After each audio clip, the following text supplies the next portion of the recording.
Bonjour et bienvenue dans la chaîne Mathématiques Sciences. Aujourd'hui je prends et expliquer une nouvelle vidéo qui est une vidéo donc d'exercice en espace et géométrie et plus précisément une vidéo dans laquelle nous allons voir comment on peut utiliser les propriétés des parallélogrammes particuliers. Dans la dernière vidéo nous avons vu comment on pouvait les construire. Maintenant ce serait peut-être intéressant justement de regarder les propriétés, ok, et notamment comment ça s'utilise. Alors donc là j'ai essayé de faire en sorte que les propriétés que nous avions utilisées pour les parallélogrammes particuliers dans les constructions ne se répètent pas, mais évidemment dans la démonstration. J'ai essayé en sorte que ça aille ensemble. Et du coup, j'ai pris des démonstrations de type. Ok. Alors là, pour ceux qui sont dans mon collège, ils vont reconnaître forcément les exercices, puisqu'il y en a deux que j'ai que j'ai extrait de mon cahier d'exercice. Ok. Pour vous redonner tout simplement une idée d'exercice qu'on peut très bien donner là-dessus. Alors donc là, ici, dans cet exercice-là, il est question dans chaque cas de faire une figure à main levée et de justifier. Alors là, c'est pareil, on aurait pu très bien vous dire justifier directement. Mais dans ce cas-là, certains auraient eu quand même tout de même l'idée de faire une figure à main levée, puisque vous voyez, on a plein de dimensions, on a plein de trucs qu'on comprend rien. Enfin, moi perso, quand j'ai eu tout ça, je ne comprends rien. J'ai envie de faire une figure à main levée pour que mon cerveau ça soit plus clair, ok. Donc là, c'est ce que nous allons faire ici. Donc là, je teste mettre la vidéo en pause, puis après nous allons corriger pas à pas. Sur ce donc, correction. Alors oui, nous allons faire une figure à main levée, mais pour faire une bonne figure à main levée, il faut déjà avoir bien compris de quoi on parle, ok. Et donc pour bien comprendre de quoi on parle, il faut déjà bien décortiquer à chaque fois le sujet, quoi, ok. Donc c'est parti mon kiki, on va partir de la figure A. Après on va faire, comme dans la dernière vidéo, on va faire les trois figures d'un coup. Et après on va faire les figures des trois d'un coup, ok. Donc c'est parti mon kiki. Donc là, ici dans le point A, on nous parle de quadrilatère pont, ok. Donc on nous dit que le quadrilatère pont, pardon, est un losange de centre E. Et donc on nous demande de démontrer que PN est perpendiculaire à OT, ok. Voilà ce qu'on nous demande. Donc là, ce que vous pouvez faire éventuellement pour bien, tout simplement vous faire comprendre des choses, c'est éventuellement surligner que point est un losange, ok. Et éventuellement surligner le centre du losange, ok. Voilà. Après, pour ceux qui auraient vraiment du mal à décortiquer, là c'est pareil, vous pouvez surligner d'une autre couleur ce qu'on demande de faire, ok. Donc là, du coup, je vais surligner d'une autre couleur ce qu'on demande de faire quand même. Comme ça, au moins, vous aurez une idée de ce qu'il faut faire. Et donc, vous ne serez pas perdu. Ok. Voilà. Donc, du coup, je vais surligner. Donc là, on me demande de démontrer que PN est perpendiculaire à OT. Voilà. Donc ça, c'est très important aussi de surligner par moment ce qu'on vous demande de faire. Enfin, surtout le truc principal. Comme ça, au moins, vous avez bien décortiqué une consigne, ok. Bon, maintenant, deuxième chose. On nous parle d'un rectangle, de CRUE, ok, qui est un rectangle de centre O, tel que la longueur CU est égale à 5,5 cm. On nous demande donc de donner la longueur RE. Donc là, en gros, là, c'est pas trop difficile.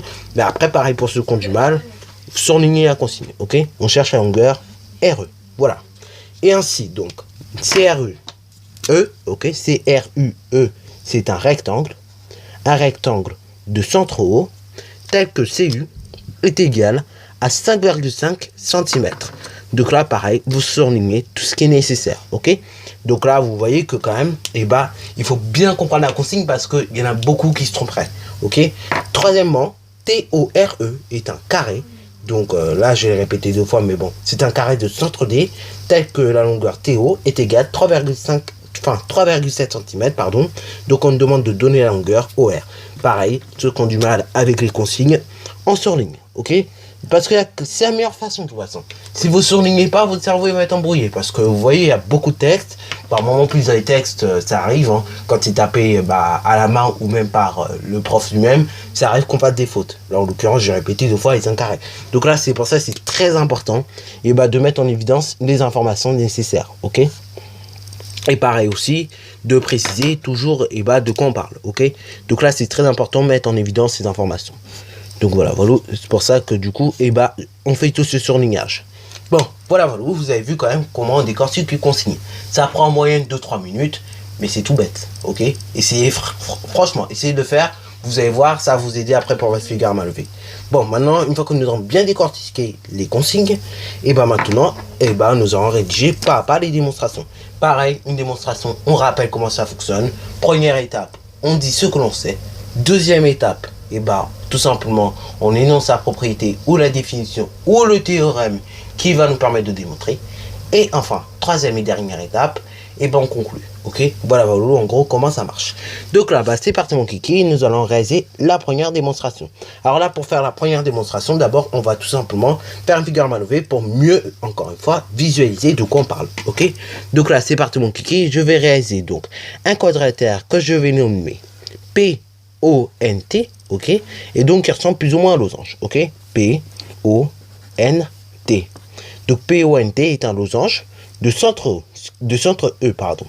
Ce qui veut dire que vous voyez que les diagonales se coupent à leur milieu. Ok. Et du coup, le centre là, c'est E. Donc on nous demande de déterminer que PN et OT sont perpendiculaires. Alors là, éventuellement, vous pouvez surligner pareil les diagonales. Là, c'est pas obligatoire. Ok. Bon, en gros, on nous demande de déterminer qu'elles sont perpendiculaires. Donc, d'abord, on va mettre tout ce que l'on sait au niveau des diagonales. Donc, on peut remettre éventuellement que PONT est un losange de centre E. Voilà, c'était vrai. Et que PN et OT sont les diagonales du losange. Ok, ça, c'est un truc aussi que vous pouvez mettre. C'est pas vraiment trop long. Ok, donc, c'est parti, mon kiki. On va mettre ce que l'on sait. Première étape, donc. Voilà, donc on a mis ce que l'on sait. On sait que PONT est un losange de centre E, que PN et OT sont les diagonales de ce losange. Et puis voilà, ce que nous avons mis pour ce que l'on sait. Alors là, oui, c'est une petite erreur qu'on peut constater, mais essayez vraiment d'éviter de la faire. C'est-à-dire la différence entre un segment et tout simplement une longueur. Ok. Là, par exemple, si je ne laissais comme j'avais laissé tout à l'heure PN et OT, PN et OT, on aurait pu croire que ce sont des longueurs. Sauf qu'en réalité, ce ne sont pas des longueurs, ce sont des diagonales, ok, donc des segments. Donc là, essayez vraiment d'éviter au maximum cette erreur, ok. Minimiser encore une fois ces petites erreurs, parce que bon, il y a des profs de maths, au bout d'un moment, quand ils voient, au bout de 3 erreurs, effectuées bêtes comme ça, au bout d'un moment, ils enlèvent des points. C'est comme en orthographe, au bout d'un moment, si tu orthographies mal des mots, au bout d'un certain nombre de fois, on t'enlève des points. Là, c'est la même chose. Là, c'est orthographe mathématique. Bon, or, qu'est-ce qui se passe? Qu'est-ce qu'on sait au niveau des diagonales des losanges? Bon, or, justement, dans un losange, vous savez que les diagonales se coupent à leur milieu. Certes, mais elles ont une particularité vraiment particulière qui font que c'est un losange. Et justement, ces losanges, quand les diagonales se coupent, elles se coupent pas juste perpendiculairement, enfin juste à leur milieu, mais elles se coupent, comme je viens de le dire, perpendiculairement. Donc on peut mettre, or, si un quadrilatère est un losange, donc les diagonales se coupent à leur milieu, ça on pourrait le mettre, mais sauf que vous voyez, ça a trop chargé la démonstration pour rien. Donc on peut mettre tout simplement, or, si un quadrilatère est un losange, donc les diagonales sont perpendiculaires. Vous voyez, ça fait tout de suite plus simple, ok? Et ça évite d'inventer à nouveau des nouvelles propriétés, entre guillemets, ok? Ah oui, voilà. Donc ça, c'est pareil, c'est une propriété qui fait peut-être 2 lignes, à tout casser, 2 lignes, mais c'est le genre de propriété, c'est bien de les connaître, ok?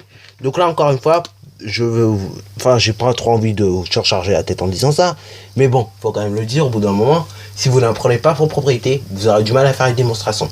Donc très important d'apprendre vos propriétés pour les démonstrations. Donc, étant donné que dans le parallélogramme, ou plus précisément le losange PONT, PN et OT sont les diagonales de ce losange, et que justement on a un losange, du coup on peut conclure au fait que les diagonales PN et OT, ok, sont perpendiculaires, ok, voilà. Et ça on le sait. Donc comme je disais, les diagonales PN et OT sont bien perpendiculaires du fait qu'on a un losange et que on connaisse des choses sur les diagonales. Voilà. Donc ça c'est bon, la première démonstration est faite. Maintenant, passons à la seconde démonstration. Donc, démonstration numéro B, nous avons un rectangle qui se nomme CRUE, ok, de centre O également, et donc tel que la longueur CU, donc la diagonale, fait bien 5,5 cm. Donc on nous demande tout simplement de donner RE. Donc là un truc aussi, pareil, on fait une figure à main levée pour être sûr de vos informations quoi. Donc on fait un rectangle, ou un quadrilatère qui ressemble à un rectangle. Voilà, donc vous avez réalisé votre figure à main levée, donc là il s'agit d'un rectangle CRUE, ok, cru, dans lequel plutôt nous avons la diagonale CU qui mesure bien 5,5 cm. Et vous voyez donc, c'est pour cela qu'il faut faire des figures à main levée, parce que par moment on croit en fait que c'est un côté opposé qui mesure 5,5. Et donc là en l'occurrence c'est pas un côté, c'est une diagonale, ok, voilà. D'où l'utilité de faire des figures à main levée. Bon, maintenant, regardons ce que nous avons sur la figure. Parce que le but, quand même, c'est de regarder, enfin, c'est de donner la longueur RE. La longueur RE, c'est quoi? C'est tout simplement une autre diagonale, ok? Voilà, voilà. Donc déjà, qu'est-ce qu'on sait là-dessus? On sait que CRUE est un rectangle de centre haut, ok? Et que la diagonale CU mesure 5,5 cm, ok? Et que RE est une autre diagonale également. Bon, on peut déjà indiquer tout ça. Bien évidemment, indiquer que RE c'est une autre diagonale, c'est pas forcément nécessaire puisque on le sait déjà en regardant juste quel est le centre du rectangle, et de deux, en précisant bien la longueur de RE qui est une diagonale, ok? Donc là, on peut déjà indiquer tout ce que l'on sait. Bon, voilà, on a donc mis ce que l'on savait. Maintenant, donc, deuxième étape, on va mettre tout simplement la propriété, la définition, et ce qui va nous aider en gros pour démontrer. Donc là, on cherche en gros la longueur RE, ok?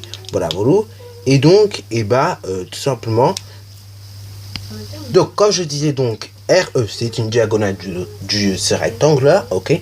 D'ailleurs, vous remarquez que je fais une petite correction ici pour tout simplement dire ce n'est pas un losange, mais bien un rectangle, ok? Voilà, donc ça, c'est une petite correction effectuée. Attention, dans vos démonstrations, évitez de mettre des erreurs, ok? Voilà, si vous remarquez à nouveau qu'il y a des erreurs, surtout, évitez de les mettre, ok?